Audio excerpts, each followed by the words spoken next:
So let's talk a little bit about your early years. Yes. What was your early memories, and how did you get into Yes, music? yes.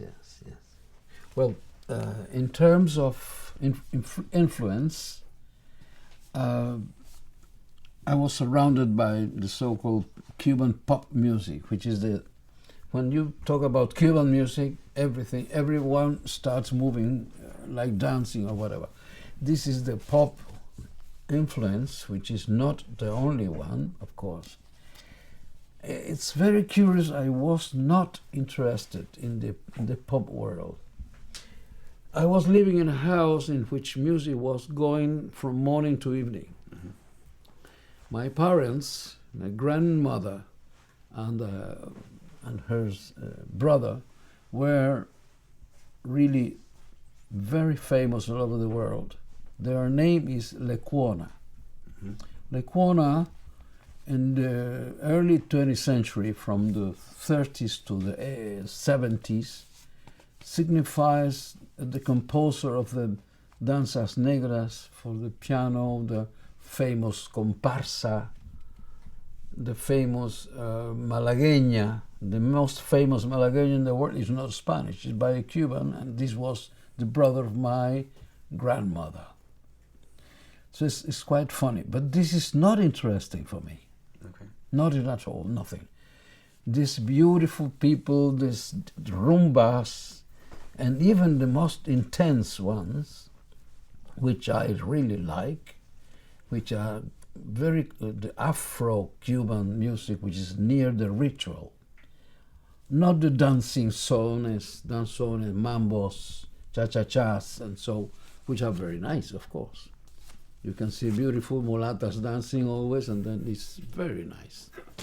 But this was not interesting for me. I should not. I don't know. I want to be very delicate with my colleagues and my people, my Cubans. But it doesn't mean anything to me. It's very superficial. It's very primitive in some ways. Simple music. But nice, of course, nice. I apologize with Cuba. I understand. I don't know why I'm talking about complexity, because Cuba is very simple. And as Cuba is simple, the music should be simple. I don't understand myself. I have to go to a psychiatrist, maybe. Anyway, without any irony, there's some elements in my background very intense, especially the ritual Afro-Cuban music dedicates to their gods. And this was something that impressed me since I was 9 years old. I was going to a concert of classical music, and I stopped in front of a house in which they were doing a toque. A toque is something like, how you say in IT, a voodoo. Oh, like a ritual. Dedicated, Okay. with ritual included to the African gods. Oh, wow. And this was enough for me. And More than Beethoven, more than even, well, not as a Stravinsky, but very near. And this is the beginning. You mentioned Stravinsky.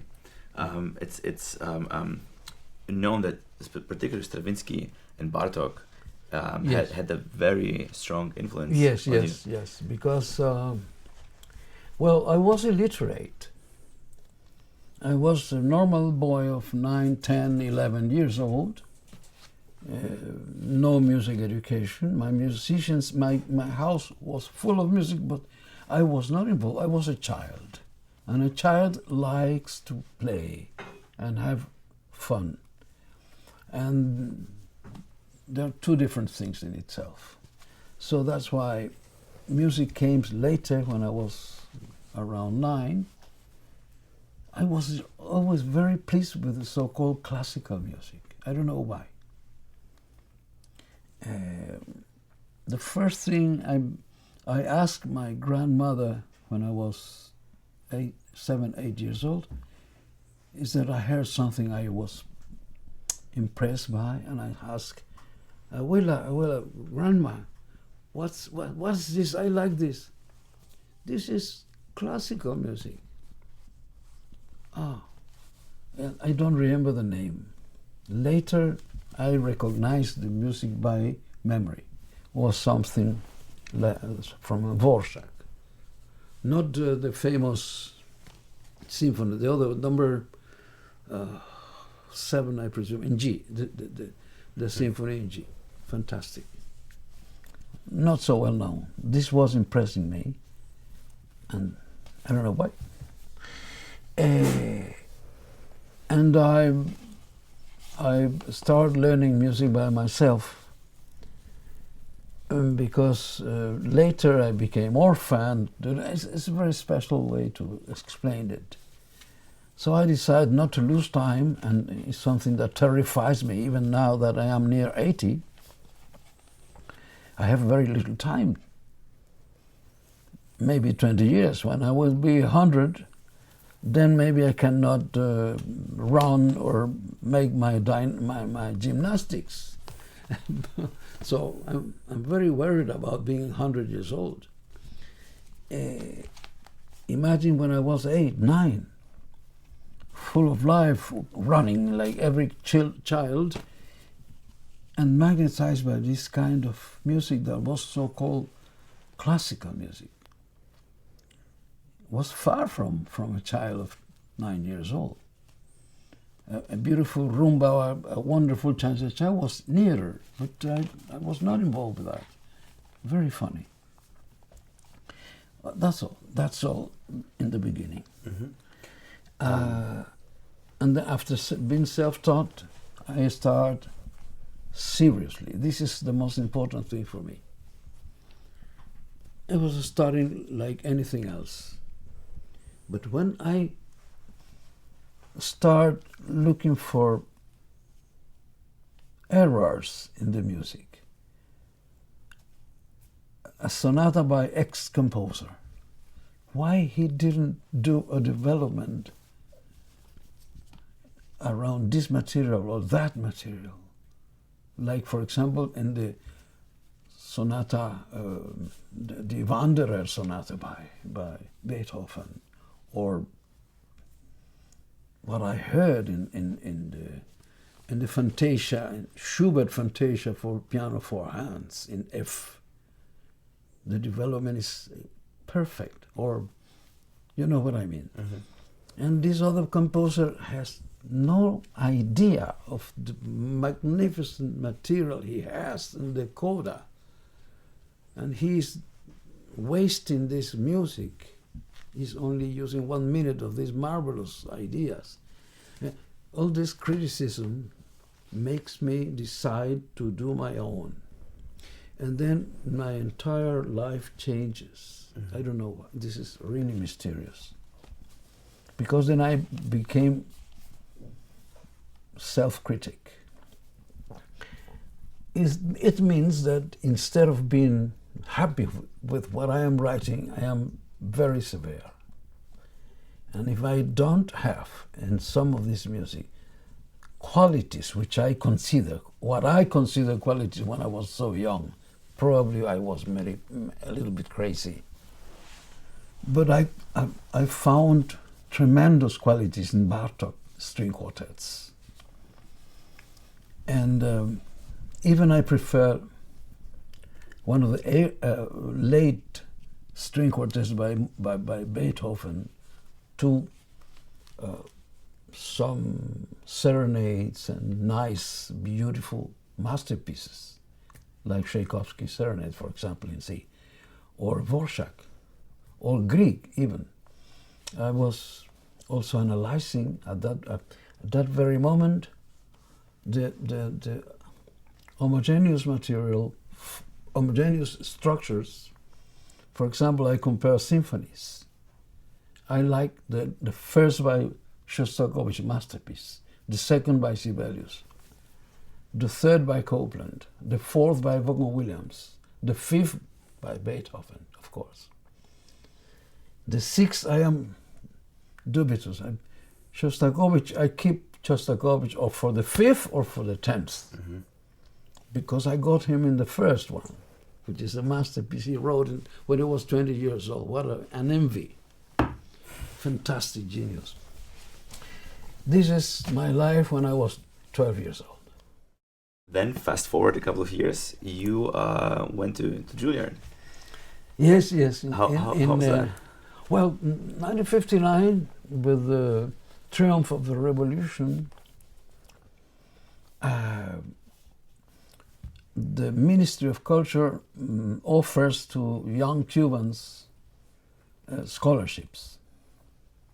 And then I apply and I won one of the scholarships to study any place. Was this composition or guitar? No, guitar was not even... No, I didn't find guitar in the United States. Yeah. Now it's quite developed, but in the 59, Yeah, it was not.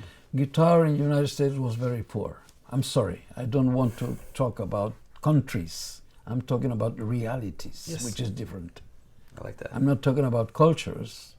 It's realities. I came to compose. Mm-hmm.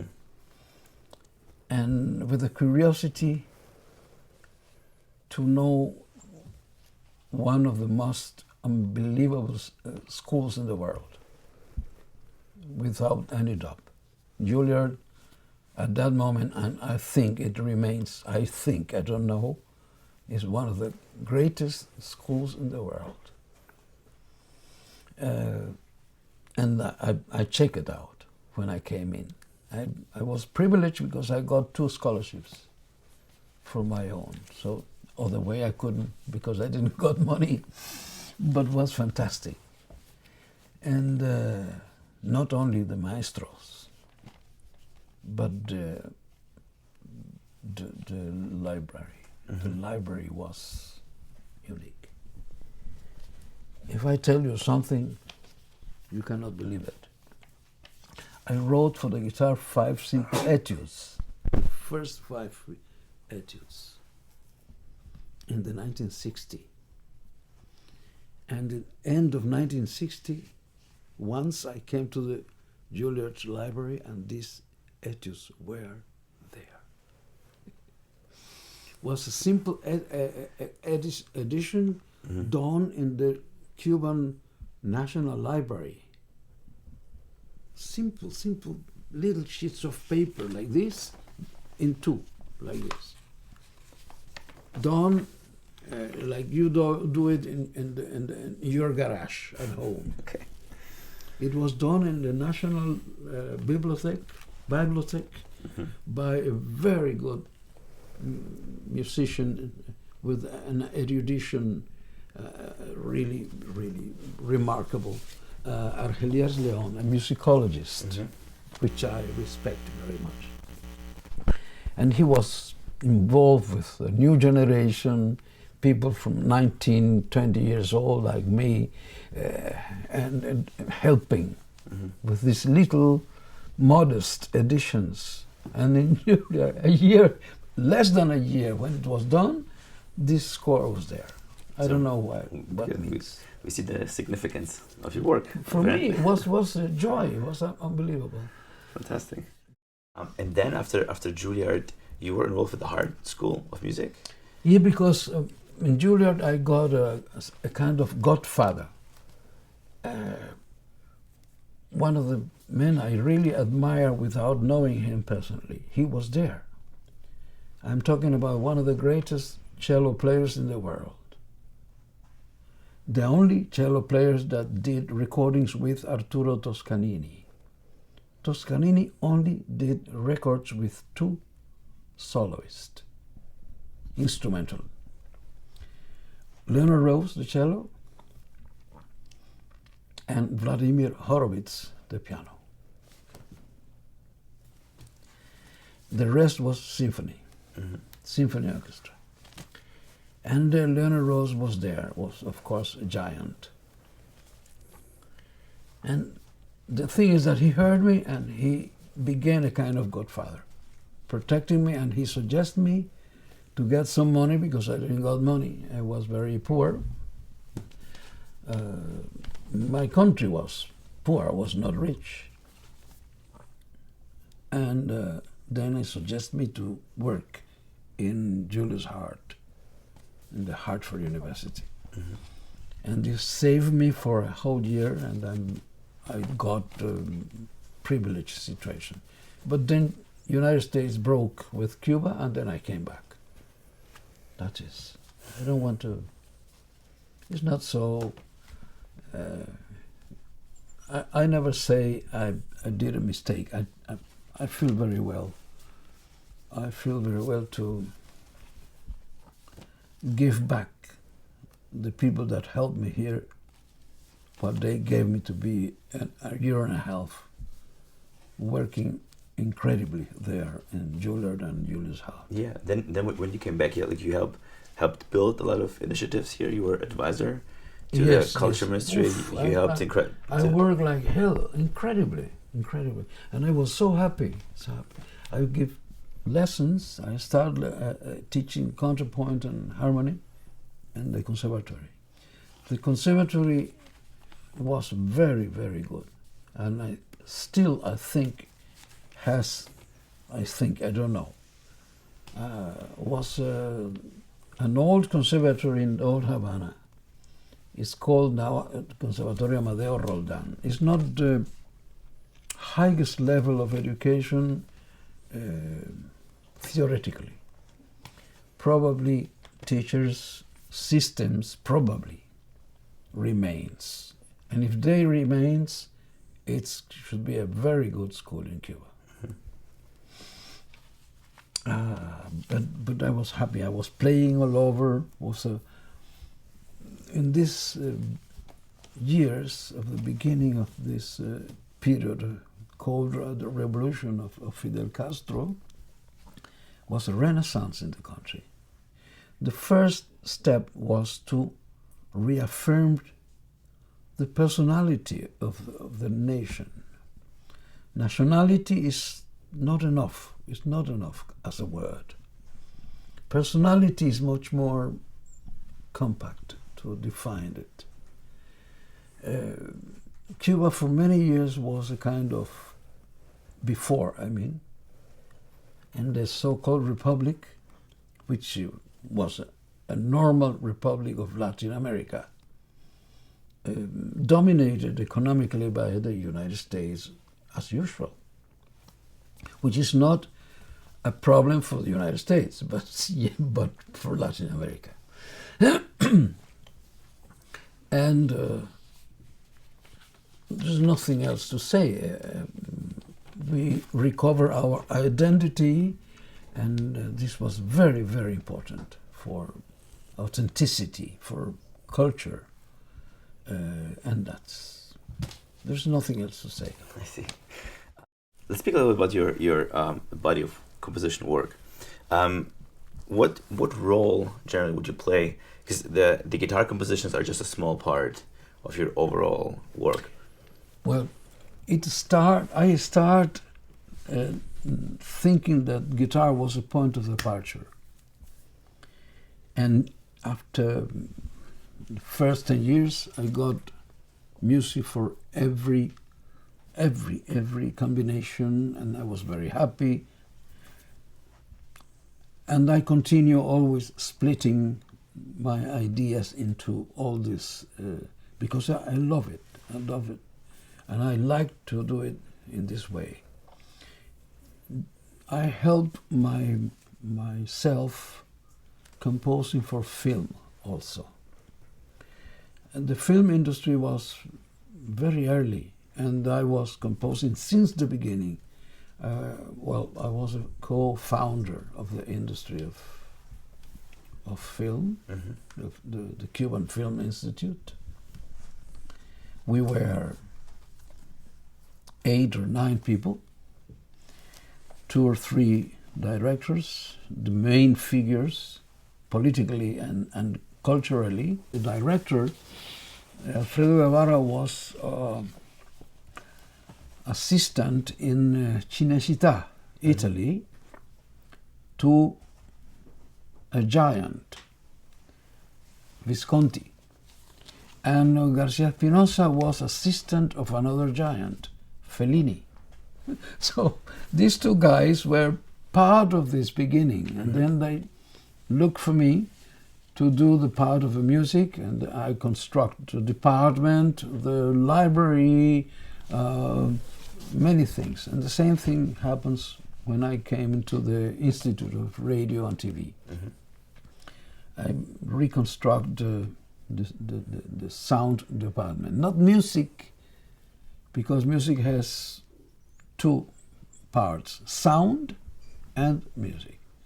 You say, I don't understand. Yes, sound means all the effects that in film industry are called soundtracks. All the effects that combine their meaning with music, sound effects, backgrounds, noise, voices, dialogues, all the soundtrack in film is consists in radio, much more than film, because in film you have everything obviously out. It's very difficult to work on the sound and music department at the beginning, because for example, they use, let's say, Richard Strauss or Beethoven for a love story, and then later the same music is used by a thriller. So then I discussed a lot, and I took a fresh idea that I got from films, and it works. It works. It was nice. Would you say that film scoring influenced your way of composition? In the technique, yes. Not in the sound, because film is asking from you many things you are not doing as a creator. I see. Film has many things. History, historical patterns, which means that if you need music that looks like Mozart, you should know Mozart very well, and not Leo Brouwer or whatever. If they need to transform this Mozart into 20th century, you have to know how to do it. So it's magic. It's very interesting, and this is, for me, was very nice, very nice. Do you have like any? It might sound a little bit overly generalized, but overall recommendations for, let's say, younger players, younger students, younger guitarists who are first getting in touch with your music, and are there like any general things for them to consider? Well, in general, the problem of guitarists is that they know little about other elements of music or sound. They only hear a lot of guitar. If they go to string quartet, chamber music, piano, violin, orchestra, Asian culture, for example, kabuki orchestra in Japan, or gamelan from Java. The gamelan Javanese is beautiful. You know, these sounds, which are almost unknown for guitar, makes you richer in possibilities of timbre, color, and many things.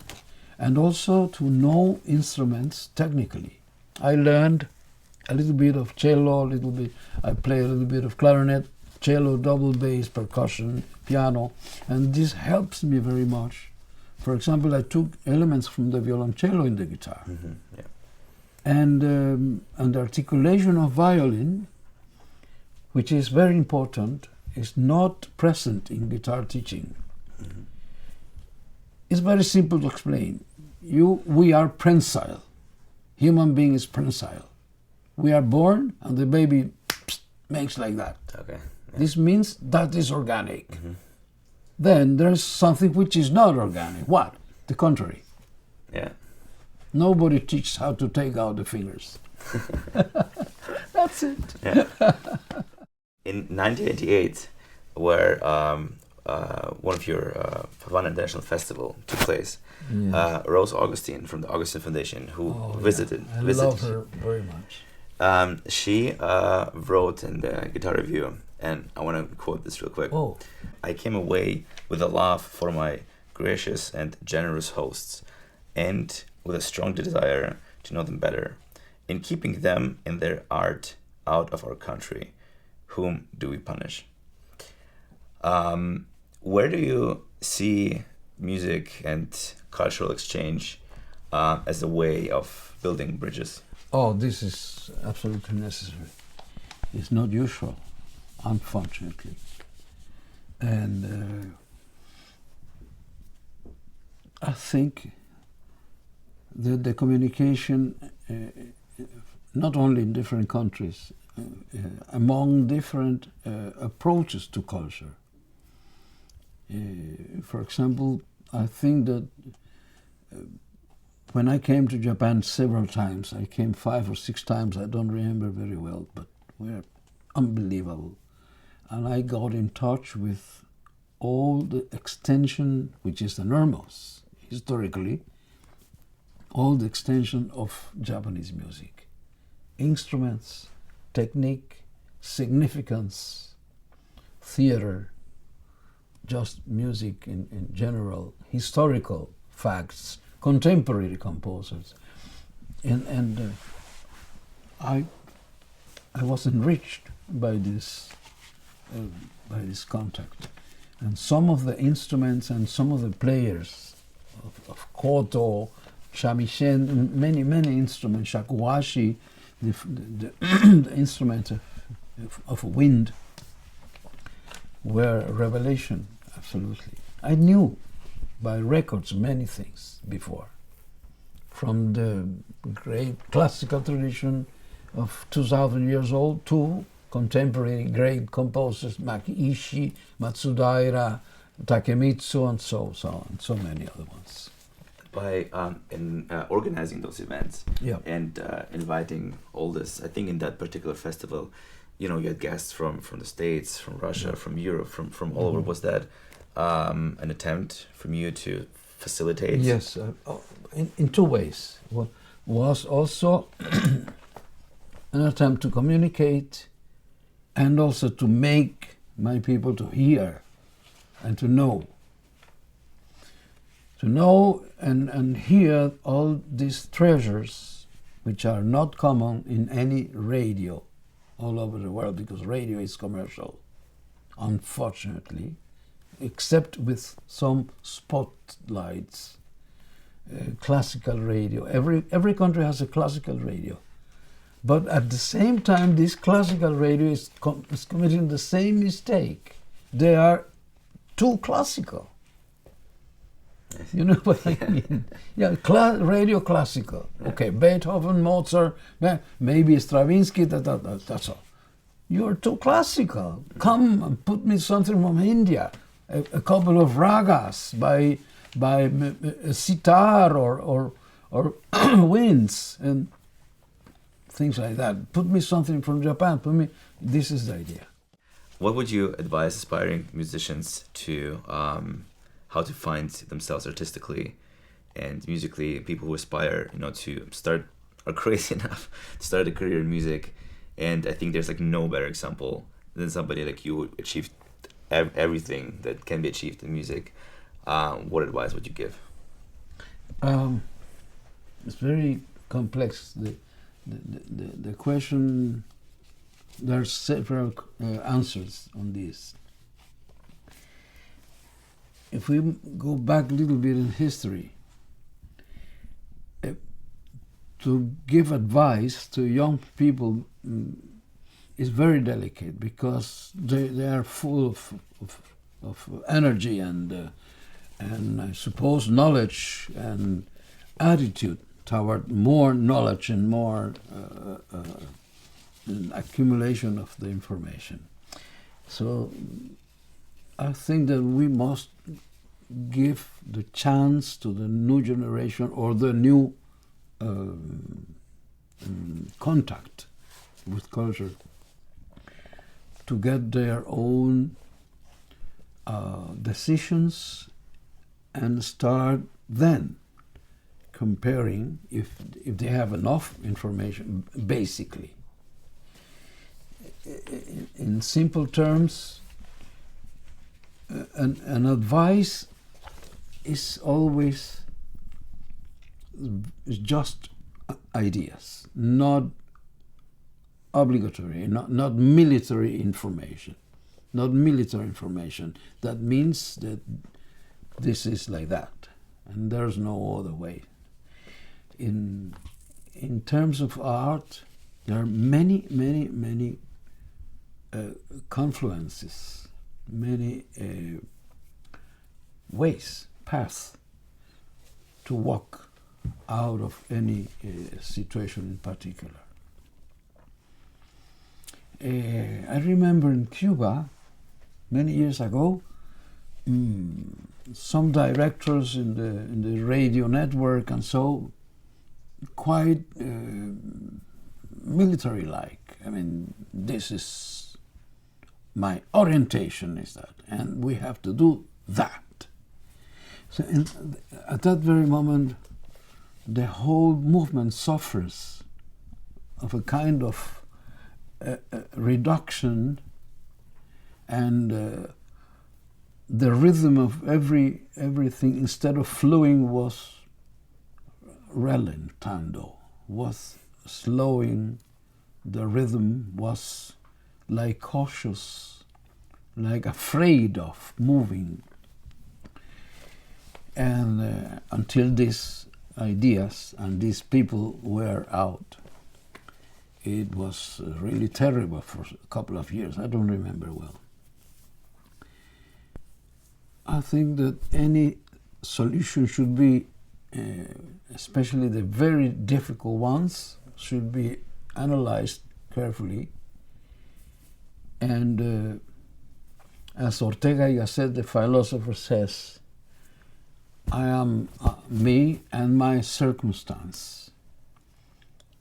Each problem is not only one, is the problem and what is surrounding him, the situation, the problem, cause, effect, and environment, and history, everything. This is the only thing I suggest to make suggestions in any case. Guitar is developing. Guitarists, young generation of guitarists are playing much more than my generation, because it's not only an accumulation. What happened? Guitar is moving through a daily comparison of great performers. And these great performers are all over developing more and more and more. And the ones who are following, it's like sport.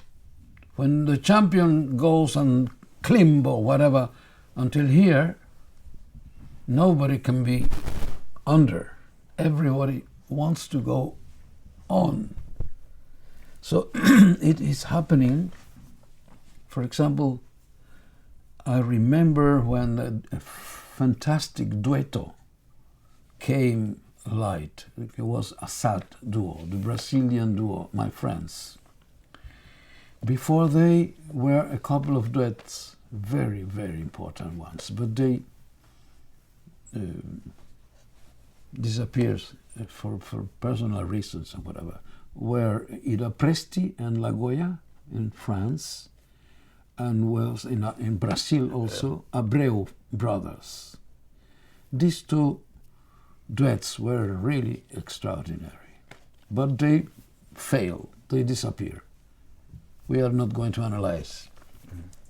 And then came Assad Duo with a level of perfection very high, so high that it's almost impossible to compare with in that sense. So every duet that is going out should be thinking in that level.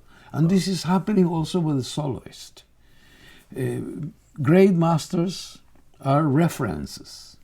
of course. John Williams still is one of the greatest ideals. Julian Bream is another of these ideas, and the same happens with many.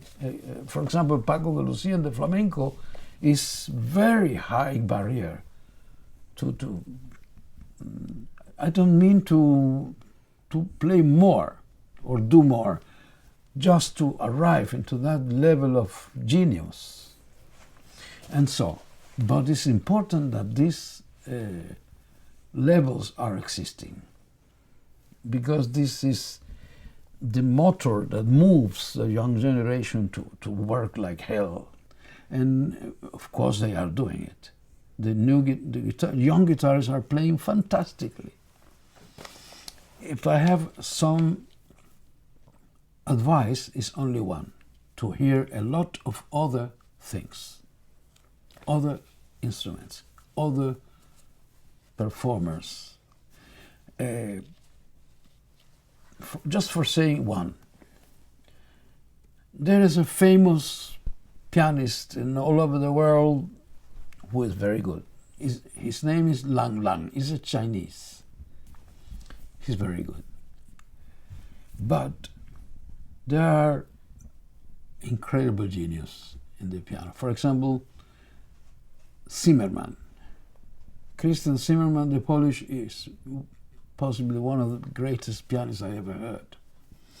In the generation before that was a Czech, Ivan Moravec. Moravec is one of the most delicate and perfect performers in the piano I ever heard. I heard all, and I still recognize by ear who was Horowitz, who was Rubinstein, who was, all these guys. What happened? To play is interpretation, technique, history, because the repertoire moves through 300 years of music, minimum for Occidental culture, of course. So all these matters are not present in the normal young guitarist. The normal young guitarist knows that Paco de Lucia plays like hell. He knows that John Williams was very famous. Maybe he didn't hear anything, because he's hearing himself, his teacher and his colleague. Then gradually, if the teacher and the colleague talks with him, and they all three are aware of hearing not only great guitarists, but other things, then these three people are changing and developing. This is not usual, but it's a recommendation. Fantastic. Why not?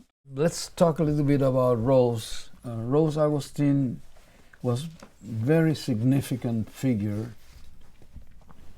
because Augustine strings were one of the, not the oldest, maybe, because La Vela also, I think, was pioneering, and also some of the Pirastro family did some of the guitar strings also. But Augustine starts with very high level of quality in the guitar strings. I remember that when I was 8, 9, 10 years old. Oh, okay. My teacher, colleagues of my professor, in general, was growing the rumor that we have some special strings, and it's true. Augustini's strings were very, very important and special. I'm talking when I was 12 years old, let's say 12, 13 years old, means more than 60 years, more. 65 years, more or less, minimum. And for strings are so many now specialized scientific approach to strings, material, length, tension, many things, brilliance, round sound, many things that are experimenting continuously all these different labels and so on. But Augustine was pioneering the guitar world with good strings, always, as far as I remember. And Rose was so generous in general with everyone. I remember that when I came to the States several times when I was playing in the 70s, I asked some strings, because you know the embargo from the United States is not permitting any income from the States and from friends of, country friends from the United States, which at the beginning, in the worst political leaders, worst related to Cuba, I mean. Now I forgot the names, because I don't need to say names of these kind of people. It's not, now is this gentleman, I forgot the name because I erase many things which I am not interested in. But now you have a president which is, Mr. Trump. This guy. Donald Trump is not a favorite figure for us, or for young for people, us either, no. or for young people anyway. But not the only one. Any case is not important. What is important is that we were, as countries, we have no angriness, no, I don't know how to explain it. I have nothing against the United States as people. I mean, if we talk about politics or ideology or whatever, then we can discuss a lot of things, of course. But it's not the case. The case is very plain. Friends or not are choose always. And then I have hundreds of friends. The other thing is that it's not easy to know deeply from both parts. It was an attempt in the Obama period. He did a lot to communicate, and at last a lot of Americans came to Cuba, at least. It was good. That was very good. At least they were curious, many years, 50 years maybe, without knowing something about this beautiful country, always a friendly, nice little tropical island with beautiful beaches and so. That's true for people, for tourism or whatever. And then finally, boom, came hundreds and hundreds of them. And I think it was okay, perfect for everyone. So the problem is not, we are not like this, just in two words. We are not against, and you are not against, period. And the curiosity remains, because we know very little and they know very little. You know very little from us. And that's all. This will be solved someday. But coming back to the theme, after this disgregation, political disgregation, Rose was so generous that many times I asked her, Rose, please send me some strings with Pepe Romero, for example, with, I can't remember now, with Michael Lorimer, a friend, I don't know where is he now, probably in New York, send me through another people, and then, or they come even now. Pepe Romero is in love with Cuba because his family has an origin in Cuba. His father or his grandmother was Cuban, and so on, so on, so. And their family, they have family also here in Cienfuegos or somewhere there, here in Cuba. And Pepe loves it very much. So Pepe came with a bunch of strings for the conservatories and so. And then it was very beautiful. I remember things like that. Fantastic, fantastic. Maybe one last question. Yep. If are there general, this is very oversimplified, but general rules if I have a score by Leo Brouwer in front of me, what is, like, is it more about the rhythm? Is it more about the harmony? Is it, how do I start? Well, this is very difficult to answer. There is something basically. My music is a little bit non-standard because I don't care about melodies. So it's supposed to be that melody is the queen of music, and then the other aspects, harmony, tensions, dramaturgia, pulsation or rhythm, popularly called rhythm, and so are serving the melody or helping the melody to be continuously in the throne of the kingdom. I think it's this 19th century idea. And pop music is taking advantage of this situation in history. Yeah. Because pop music is done to make easy the listening to normal people. I mean, it's simple music, leading to some, if it's for singing, it has a poetry.